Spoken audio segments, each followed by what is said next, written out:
ਵਕੂਆ ਇਹ ਹੋਇਆ ਕਿ ਅਸੀਂ ਅਦਾਲਤ ਦੀ ਪੇਸ਼ ਹੋਣ ਜਾ ਰਹੇ ਸਾਂ।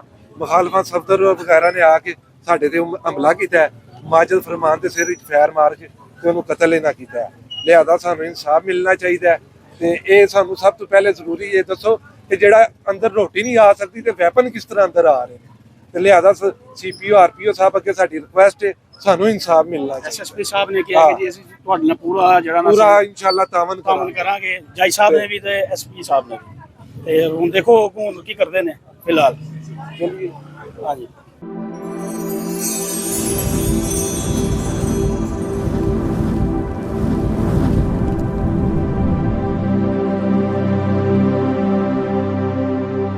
सेशन कोर्ट गुजरांवाला में मुसल्ह शख्स ने खुदकार आतशी असलहा से फायरिंग करके पुलिस के जेर हिरासत हथकड़ियों में जकड़े मुलजम को बेहमाना तरीके से कत्ल कर डाला।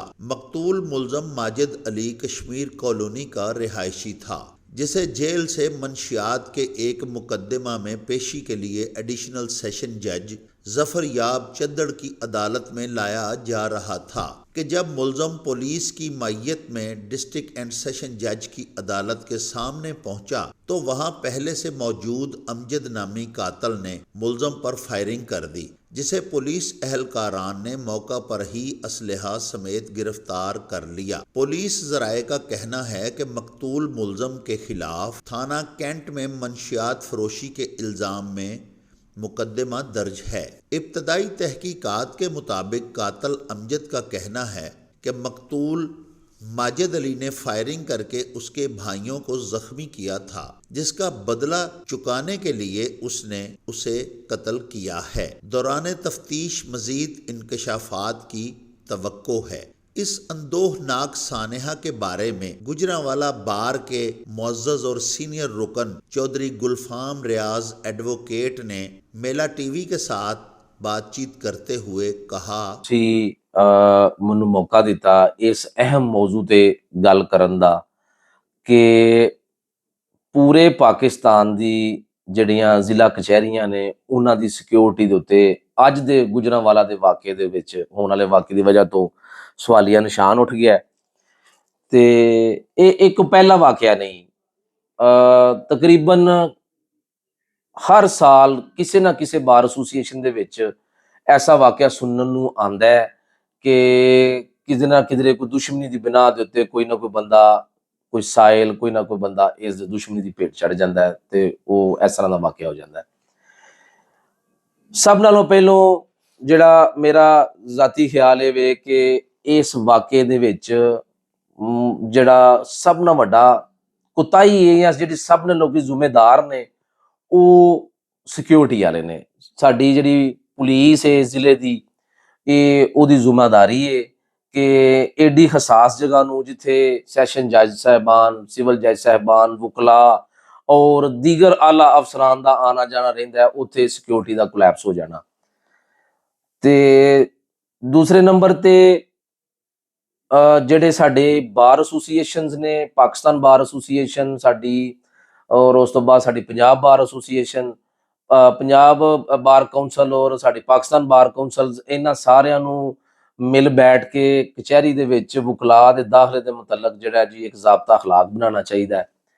ਉਸ ਜ਼ਾਬਤਾ ਅਖਲਾਕ ਦੇ ਵਿੱਚ ਇਹ ਚੀਜ਼ਾਂ ਸ਼ਾਮਲ ਹੋਣੀਆਂ ਚਾਹੀਦੀਆਂ ਨੇ ਕਿ ਵਕਲਾ ਦੀ ਐਂਟਰੀ ਕਿਸ ਪ੍ਰੋਸੈਸ ਦੇ ਤਹਿਤ ਹੋਏਗੀ ਔਰ ਉਹਨਾਂ ਨੂੰ ਕਿੰਨਾ ਕਿੰਨਾ ਮਰਹਲਿਆਂ ਤੋਂ ਗੁਜ਼ਰਨਾ ਪਏਗਾ, ਔਰ ਜਿਹੜੇ ਸਾਡੇ ਕਲਰਕ ਬਾਰ ਐਸੋਸੀਏਸ਼ਨ ਨੇ, ਜਿਹੜੇ ਸਾਡੇ ਕਲਰਕ ਨੇ, ਉਹਨਾਂ ਦੀ ਬਕਾਇਦਾ ਤੌਰ ਤੇ ਰਜਿਸਟ੍ਰੇਸ਼ਨ ਹੋਣਾ ਚਾਹੀਦੀ ਹੈ। ਉਹਨਾਂ ਦੀ ਰਜਿਸਟ੍ਰੇਸ਼ਨ ਹੋ ਕੇ ਉਹਨਾਂ ਨੂੰ ਕਾਰਡਸ ਇਸ਼ੂ ਹੋਣੇ ਚਾਹੀਦੇ ਨੇ, ਜਾਂ ਜੋ ਵੀ ਉਹ ਮੁਨਾਸਬ ਤਰੀਕਾਕਾਰ ਸਮਝਣ।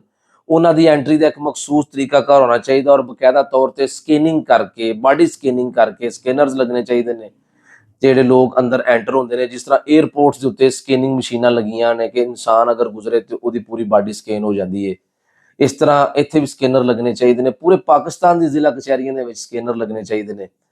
ਔਰ ਮੋਸਟ ਇੰਪੋਰਟੈਂਟ ਜਿਹੜੀ ਗੱਲ ਹੈ ਵੇ ਕਿ ਕਚਹਿਰੀ ਟਾਈਮਿੰਗ ਤੋਂ ਬਾਅਦ, ਯਾਨੀ ਜੱਜਿਸ ਦੇ ਆਪਣਾ ਟਾਈਮਿੰਗ, ਜਿਹੜੀ ਕਚਹਿਰੀ ਸਾਡੀ ਅਦਾਲਤਾਂ ਦਾ ਟਾਈਮ ਹੈ 9 ਤੋਂ 4 ਅੱਜ ਕੱਲ੍ਹ ਚੱਲ ਰਿਹਾ, 9 ਤੋਂ 4 ਤੋਂ ਬਾਅਦ ਕੋਸ਼ਿਸ਼ ਕਰਨੀ ਚਾਹੀਦੀ ਹੈ ਕਿ ਸਿਕਿਉਰਿਟੀ ਜਿਹੜੀ ਗੇਟਸ ਨੇ ਕਚਹਿਰੀ ਦੇ, ਉਹ ਸਿਰਫ ਵਕਲਾ ਵਾਸਤੇ ਰਹਿ ਜਾਣ।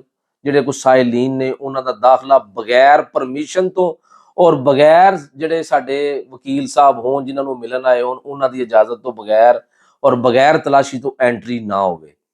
ਪੂਰੇ ਪਾਕਿਸਤਾਨ ਦੇ ਵਿੱਚ ਜ਼ਿਲ੍ਹਾ ਕਚਹਿਰੀਆਂ ਦੇ ਵਿੱਚ ਲੋਕਾਂ ਦਾ ਦਾਖਲਾ ਰਾਤ ਗਏ ਤੱਕ ਜਾਰੀ ਰਹਿੰਦਾ ਹੈ, ਤੇ ਔਰ ਸਿਕਿਉਰਿਟੀ ਜਿਹੜੇ ਗੇਟਸ ਨੇ ਉੱਥੇ ਪੁਲਿਸ ਦੀ ਅਦਮ ਮੌਜੂਦਗੀ ਰਹਿੰਦੀ ਹੈ। ਕੋਈ ਪਤਾ ਨਹੀਂ ਕਿਹੜੇ ਵੇਲੇ ਕੋਈ ਬੰਦਾ ਕਿਹੜੀ ਚੀਜ਼ ਅੰਦਰ ਰੱਖ ਜਾਏ, ਕੋਈ ਇਸ ਬਾਰੇ 'ਚ ਇਲਮ ਨਹੀਂ ਹੁੰਦਾ। ਤੇ ਸਾਡੇ ਗੁਜਰਾਂਵਾਲੇ ਵਿੱਚ ਜਿਸ ਤਰ੍ਹਾਂ ਜੱਜਿਸ ਦੀ ਕਾਨੂੰਨੀ ਮੁਲਹਿਕਾ ਹੈ, ਉਹ ਕਾਨੂੰਨੀ ਜਿਹੜੀ ਹੈ ਜੀ ਉਹਦੇ ਵਿੱਚ ਜੱਜਿਸ ਰਹਿੰਦੇ ਨੇ, ਉਹਨਾਂ ਦੇ ਬੱਚੇ, ਫੈਮਲੀਆਂ, ਹਰ ਚੀਜ਼ ਰਹਿੰਦੀਆਂ ਨੇ। ਉਹਨਾਂ ਦੀਆਂ ਜਾਨਾਂ, ਵਕਲਾ ਨੇ ਇੱਥੇ, ਉਹਨਾਂ ਦੀਆਂ ਜਾਨਾਂ, ਫਿਰ ਦੀਗਰ ਜਿਹੜੇ ਆਲਾ ਅਫਸਰਾਨ ਨੇ, ਉਹ ਸਾਰੀਆਂ ਜਿਹੜੀਆਂ ਨੇ ਉਹ ਖਤਰੇ ਦੇ ਵਿੱਚ ਰਹਿੰਦੀਆਂ ਨੇ। ਤੇ ਮੇਰੀ ਇਹਦੇ ਵਿੱਚ ਇਹੀ ਰਿਕੁਐਸਟ ਹੈ, ਮੇਰੀ ਇਸ ਵੀਡੀਓ ਦੇ ਜ਼ਰੀਏ ਮੈਂ ਸਾਰੇ ਦੋਸਤਾਂ ਨੂੰ ਕਹਿਣਾ ਵਾਂ ਕਿ Pakistan bar council, Punjab bar council, high court bar association, district bars association ਜਿੰਨੀਆਂ ਵੀ ਨੇ, ਇਹ ਬਕਾਇਦਾ ਤੌਰ ਤੇ ਇਸ ਮਾਮਲੇ ਨੂੰ ਸੀਰੀਅਸ ਨੋਟ ਦੇ ਉੱਤੇ ਲੈ ਕੇ ਇੱਕ ਜ਼ਾਬਤਾ ਅਖਲਾਕ ਬਣਾ ਦੇਣ। ਉਸ ਜ਼ਾਬਤਾ ਅਖਲਾਕ ਦੇ ਉੱਤੇ ਅਮਲ ਕਰਨ ਵਾਲਾ ਬੰਦਾ ਕਚਹਿਰੀ ਦੇ ਉੱਤੇ ਐਂਟਰ ਹੋਵੇ, ਦੂਸਰਾ ਬੰਦਾ ਦਾਖਲ ਨਹੀਂ ਹੋ ਸਕੇ, ਤਾਂ ਕਿ ਲੋਕਾਂ ਦੀਆਂ ਜ਼ਿੰਦਗੀਆਂ ਬਚ ਸਕਣ। ਅੱਜ ਦੇ ਵਾਕਿਆ ਜਿਹੜਾ ਵੇ ਇਹ ਬਹੁਤ ਜ਼ਿਆਦਾ ਮਤਲਬ ਸਿਕਿਉਰਿਟੀ ਦੇ ਉੱਤੇ ਸਵਾਲਾਤ ਉਠਾ ਗਿਆ। ਤੇ ਆਪਣਾ ਸੈਸ਼ਨ ਜੱਜ, ਜਿਹੜੇ ਜ਼ਿਲ੍ਹੇ ਦੇ ਜੱਜ ਸਾਹਿਬ ਨੇ, ਵੱਡੇ ਜੱਜ ਸਾਹਿਬ ਨੇ, ਉਹਨਾਂ ਦੀ ਅਦਾਲਤ ਦੇ ਅੱਗੇ ਏਡਾ ਵੱਡਾ ਮਾਮਲਾ ਹੋ ਗਿਆ। ਤੇ ਮੁਲਜ਼ਮ ਗ੍ਰਿਫਤਾਰ ਤਾਂ ਹੋ ਜਾਣਾ ਗੱਲ ਨਹੀਂ, ਮੁਲਜ਼ਮ ਤੇ ਗ੍ਰਿਫਤਾਰ ਪੁਲਿਸ ਕਾਲ ਹੀ ਰਹਿੰਦੀ ਹੈ। ਮੁਲਜ਼ਮ ਗ੍ਰਿਫਤਾਰ ਹੋ ਗਿਆ ਇੱਥੇ, ਲੇਕਿਨ ਉਸ ਦੇ ਬਾਵਜੂਦ ਜਿਹਦੀ ਜਾਨ ਚਲੀ ਗਈ ਉਹ ਤੇ ਵਾਪਸ ਨਹੀਂ ਆਣੀ। ਤੇ ਜ਼ਿੰਦਗੀ ਮੌਤ ਤੇ ਅੱਲਾ ਦੇ ਹੱਥ ਦੇ ਵਿੱਚ ਹੈ ਜੀ। ਲੇਕਿਨ ਕਿਸ ਤਰ੍ਹਾਂ ਇਸ ਤਰ੍ਹਾਂ ਤਰੀਕੇਕਾਰ ਨਾਲ ਜਿਹੜਾ ਤਰੀਕਾਕਾਰ ਹੈ ਵੇ, ਇਹ ਤਰੀਕਾਕਾਰ ਜਿਹੜਾ ਵੇ ਇਹ ਲੋਕਾਂ ਦੀਆਂ ਜ਼ਿੰਦਗੀਆਂ ਦੇ ਉੱਤੇ ਸਵਾਲੀਆ ਨਿਸ਼ਾਨ ਉਠਾਉਂਦਾ ਹੈ। ਤੇ ਮੇਰੀ ਤੁਹਾਡੇ ਤਵੱਸਤ ਦੇ ਨਾਲ ਆਲਾ ਜਿਹੜੇ ਸਾਡੇ ਵਜ਼ੀਰ ਆਲਾ ਪੰਜਾਬ ਨੇ, ਚੀਫ ਜਸਟਿਸ ਸਾਹਿਬਾਨ ਨੇ, ਜਾਂ ਵਜ਼ੀਰ ਆਜ਼ਮ ਸਾਹਿਬ ਨੇ, ਪਾਕਿਸਤਾਨ ਦੇ ਜਿੰਨੇ ਵਕਲਾ ਦੇ ਨੁਮਾਇੰਦੇ ਨੇ, ਉਹਨਾਂ ਦੇ ਅੱਗੇ ਮੇਰੀ ਰਿਕੁਐਸਟ ਹੈ ਕਿ ਇਸ ਮਾਮਲੇ ਨੂੰ ਸੀਰੀਅਸ ਹੋ ਕੇ ਬਕਾਇਦਾ ਤੌਰ ਤੇ ਇੱਕ ਕਮੇਟੀ ਤਸ਼ਕੀਲ ਦਿੱਤੀ ਜਾਏ। ਉਹ ਕਮੇਟੀ ਜਿਹੜੀ ਹੈ ਇਸ ਸਾਰੇ ਮਾਮਲੇ ਨੂੰ ਵੇਖੇ, ਬਕਾਇਦਾ ਤੌਰ ਤੇ ਜ਼ਾਬਤਾ ਅਖਲਾਕ ਜਾਰੀ ਕਰੇ ਔਰ ਉਹਦੇ ਤੇ ਸਾਰਿਆਂ ਨੂੰ ਕਾਰਬੰਦ ਰਹਿਣ ਦਾ ਹੁਕਮ ਸਾਦਰ ਕਰੇ, ਤਾਂ ਕਿ ਆਇੰਦਾ ਐਸੇ ਨਾਖੁਸ਼ਗਵਾਰ ਵਾक़ੇ ਤੋਂ ਬਚੇ। ਉਹ ਚੱਲ ਮੇਲੇ ਨੂੰ ਚਲੀ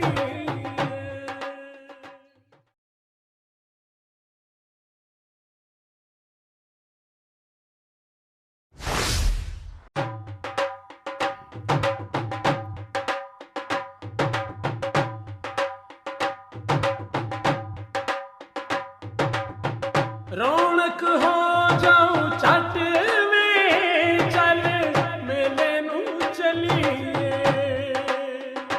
ਓ ਰੌਣਕ ਹੋ ਜਾਊ ਛੱਟ ਵੇ, ਚੱਲ ਮੇਲੇ ਨੂੰ ਚਲੀਏ। ਮੱਲਾ ਕੱਢ ਕੁੜਤੇ ਦੇ ਵੱਟ ਵੇ, ਚੱਲ ਮੇਲੇ ਨੂੰ ਚਲੀਏ। ਹਾਏ ਚੱਲ ਮੇਲੇ ਨੂੰ ਚਲੀਏ,